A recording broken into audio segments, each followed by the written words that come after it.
Training Hearts, Teaching Minds.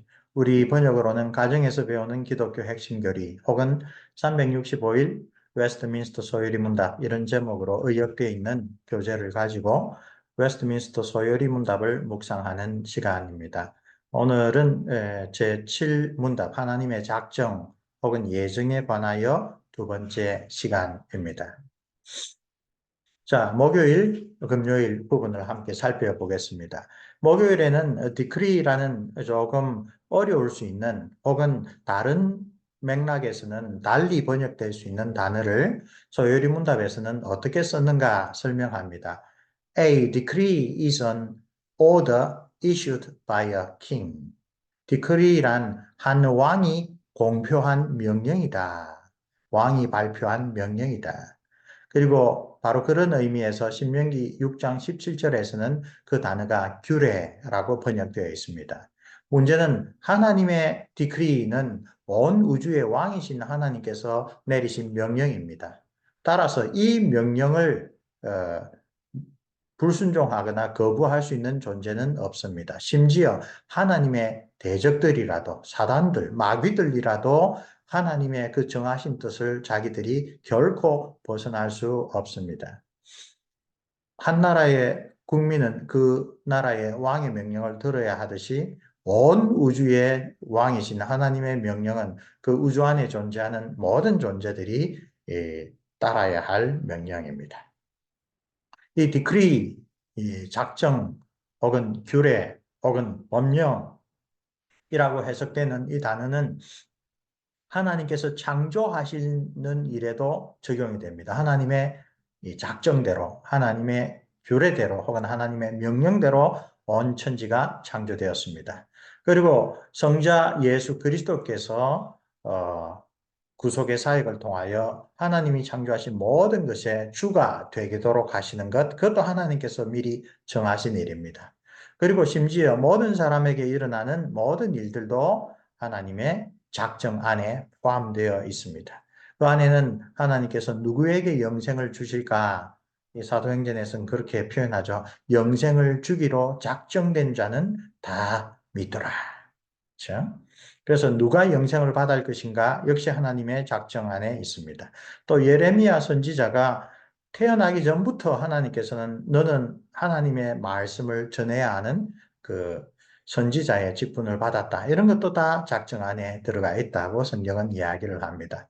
자, 하나님의 작정 혹은 예정은 인간의 머리로 만들어낸 것이 아닙니다. 인간의 머리로는 오히려 모순된다고 생각해서 거부할 개념인데 여기 나와 있는 여러 성경 구절들이 그것을 분명히 가르침으로 우리는 그 말씀을 따라 하나님께서는 온 우주의 왕이자 창조주이자 섭리하시는 분으로 그 가장 지혜롭고 가장 능력 있는 뜻에 따라 정하신 것이 반드시 일어나게 하신다라고 성경이 가르치는 대로 아멘할 뿐입니다. 심지어 구약의 교회, 이스라엘 나라가 완전히 멸망한 시절에 자기가 온 세상을 통치하고 다스린다라고 교만하였던 느부갓네살 왕도 이 세상을 자기 뜻대로 다스리시는 분이 하늘에 계신 여호와 하나님이다라는 사실을 쫓겨나서 7년 동안 들짐승처럼 지내다가 다시 이지가 돌아온 다음에 깨닫고 고백하게 되었습니다. 하나님은 그 모든 것을 미리 작정하십니다. 일어나는 모든 일은 다 하나님의 작정에서 벗어나지 않습니다. 금요일의 내용들인데 특별히 오늘 본문에서 가르치진 않지만 아주 중요한 사례를 한번 봅시다. 예수님은 유월절의 어린 양으로 희생되심으로 구약의 모든 제사의 본질을 이루시고 완성하실 분입니다. 그런데 본래 이 유대인 당국자들은 유월절 명절에는 예수를 잡으면 사람들이 폭동을 일으킬까 두려워서 명절이 지난 다음에 예수님을 잡으려고 했죠. 그런데 가룟 유다가 예수님에 대하여 어떻게 낙심하고 실망하였든지 이 배신하여서 유대인 당국자들에게 예수가 홀로 있을 때 사람들 무리와 떨어져 있을 때 내가 넘겨주겠다라고 하자 갑자기 그 인간들의 악한 계획이 바뀌어서 유월절 이 때에 잡게 됩니다.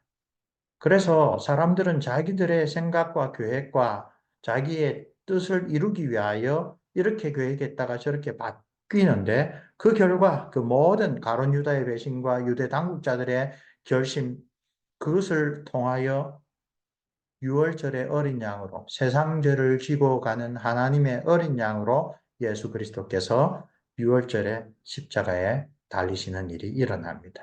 하나님의 작정하심은 이런 식으로 그의 뜻을 거스리는 자들의 그 악한 뜻, 그들 스스로의 결심과 계획을 하나님께서 들어 쓰셔서 결국은 하나님의 뜻을 이루어 가신다라고 하는 것을 우리가 볼 수가 있습니다. 자, 토요일입니다. 좀 길게 소개가 되어 있죠. 이사야서 46장 9절에서 10절. 하나님의 예정을 받아들이기 어려워하는 사람들은 종종 하나님께서 일어날 일들을 미리 아시고 예지라고 하는 거죠.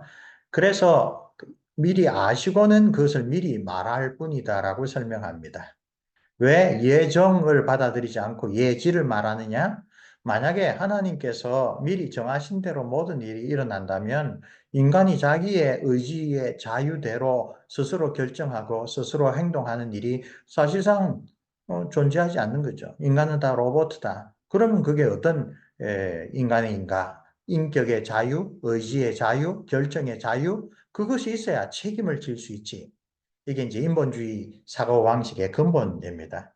근데 우리가 좀 전에 봤듯이 가룟 유다는 자기의 생각과 판단과 결심에 따라 행동했습니다. 근데 그것이 나중에 알고 보니 하나님의 작정하심을 이루는데 도구로 사용되었습니다. 인간이 자기 스스로 결정합니다. 자기의 뜻대로 선택합니다. 그런데 하나님께서는 너무나도 위대하시고 지혜로우시고 권세가 있으신 하나님은 그런 사람들의 자기 결심에 따라 거스르는 일조차도 다 하나님의 작정 안에서 하나님의 뜻을 이루기 위하여 사용하신다는 것을 성경은 말합니다. 성경은 하나님의 예지뿐 아니라 예정을 분명하게 가르칩니다. 즉 하나님은 일어나는 모든 일의 원인이 되십니다. 성경의 모든 예언들과 그 성취가 보여주듯이 하나님께서 예정하신 뜻을 막을 수 있는 것은 아무것도 없습니다. 이사야 55장에 나오는 긴 중요한 구절 한번 읽어보겠습니다. 이는 비와 눈이 하늘로부터 내려서 그리로 되돌아가지 아니하고 땅을 적셔서 소출이 나게 하며 싹이 나게 하여 파종하는 자에게 종자를 주며 먹는 자에게는 양식을 줌과 같이. 이것은 하나님이 정하신 자연 법칙입니다. 많은 사람들은 자연 법칙이 분명히 일어난다는 것에 대해서는 거의 의심 없이 다 받아들입니다. 그런데 하나님은 이것도 하나님이 정하신 자연 법칙에 따라 일어나는 것인데, 근데 이와 같이 내 입에서 나가는 말도 헛되이 내게로 돌아오지 아니하며 나의 기뻐하는 뜻을 이루며 내가 보낸 일에 형통함이니라. 하나님의 그 예언을 통하여 주신 뜻은 그냥 헛되이 땅에 떨어지지 않고 반드시 이루어진다, 일어난다 라고 하는 것을 이 말씀에서 분명히 가르칩니다. 왼쪽 아래 도표를 봅시다. predestination, 예정이죠. 이것은 미리 어떤 일들의 경계를 사전에 미리 다 세워두셨다라는 뜻. foreknowledge, 예지이죠. 미리 장래에 일어날 일을 안다라는 것. 그럼 무엇이 예정이고 무엇이 예지되어 있느냐라고 할 때 개념이 분명하게 구별이 되죠. 성경은 하나님이 장래 일을 다 아신다고 할 뿐만 아니라 하나님께서 그 뜻대로 일어날 일들을 정하셨다라고 분명히 가르쳐 주고 있습니다. 자, 교리문답으로 배우는 장로교 신앙에 관련된 부분을 잠깐 가져왔습니다. 하나님의 사역을 가르치는 제12에서 20문답에서도 대교리문답의 참고서적인 성격이 잘 나타납니다. 여기 12에서 20문답은 웨스트민스터 대요리문답의 숫자입니다. 하나님의 작정에 관해서는 천사와 인간에 대한 특별한 작정, 대요리문답 13문답이 덧붙여져 있고 창조에 관한 교훈에는 천사들의 창조에 관한 내용이 제16문답으로 첨가되어 있습니다. 이 두 가지 내용은 소요리문답에서는 다루지 않죠. 그래서 초신자들이나 자녀들의 질문에 대답할 수 있도록 대요리문답은 교사와 부모에게 참고서 역할을 한다는 것입니다. 섭리에 관해서도 천사들에 대한 하나님의 섭리가 19문답으로 보충 설명되어 있고 인간의 타락 이전에 일어난 영적인 드라마를 그래서 알려줍니다.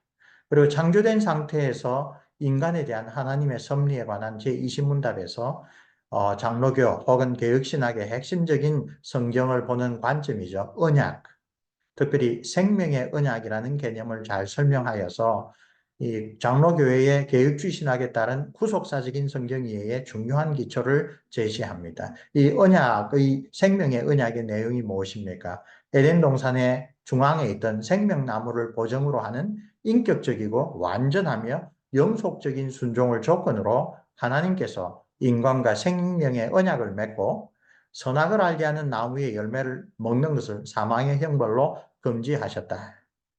그것이 사람과 맺으신 하나님의 근본적인 언약, 생명의 언약입니다.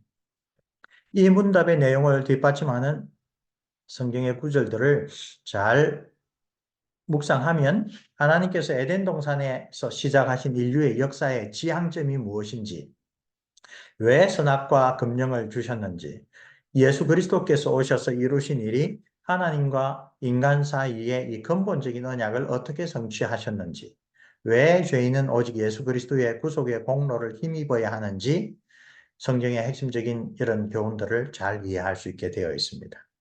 자, 이제 다음 주에 할 그 8문답부터 어떤 내용인지 봅시다.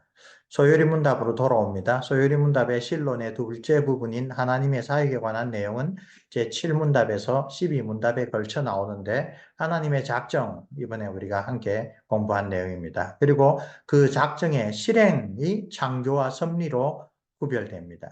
그것이 제8문답에서 12문답으로 이루어져 있습니다.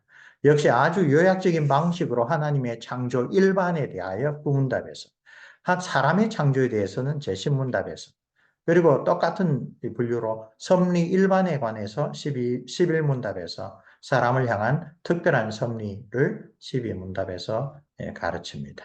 자, 이렇게 실론의 두 번째 부분, 하나님의 사역에 대한 것을 하나하나 살펴가면 좋겠습니다. 수고하셨습니다.